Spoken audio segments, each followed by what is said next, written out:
Dans cette vidéo, nous allons voir comment on peut créer les quiz à l'intérieur de notre plateforme F-Éducation. On va aller vers QCM et questions par composante. Ça, c'est la banque de nos questions. On va choisir le niveau qui nous intéresse.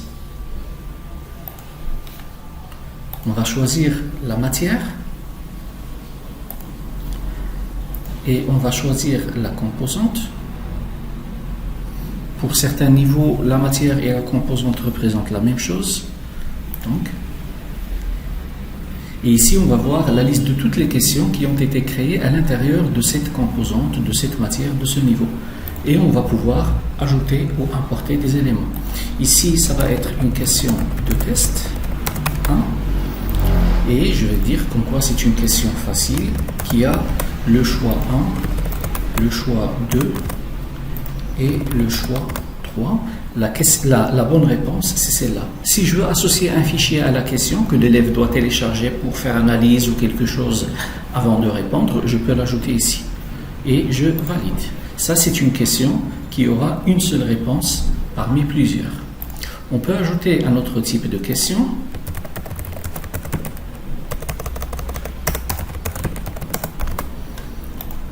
Moyenne, dans laquelle on va avoir la réponse A, la réponse B, la réponse C, la réponse D et la réponse E. Et les bonnes réponses sont ces deux-là. Si je veux bien sûr toujours ajouter un fichier, je peux l'ajouter. On va faire un test avec un fichier. Donc, supposons que sur la question, on va lui dire ouvre le document en annexe et regardez l'image, et puis après répondez à la question. Donc là, c'est une question du deuxième type avec un fichier associé.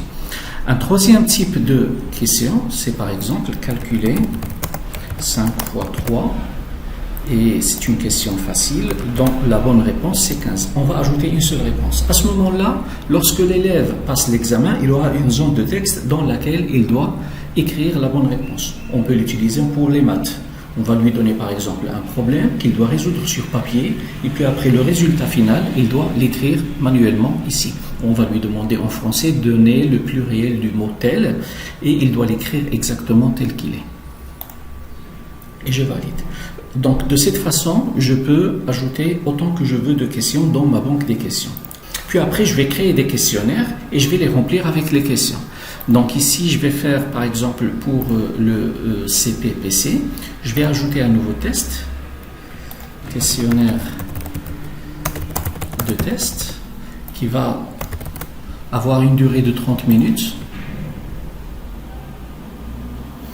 et dans lequel je vais ajouter les questions suivantes. Donc je prends une matière, de la composante que j'avais remplie tout à l'heure, je vais trouver toutes les questions, je coche ceux qui m'intéressent et je les ajoute à l'intérieur de mon questionnaire de test qui doit durer 30 minutes. Voilà, comme ça mon questionnaire est créé et je peux le programmer pour mes groupes qu'on va voir dans la vidéo suivante.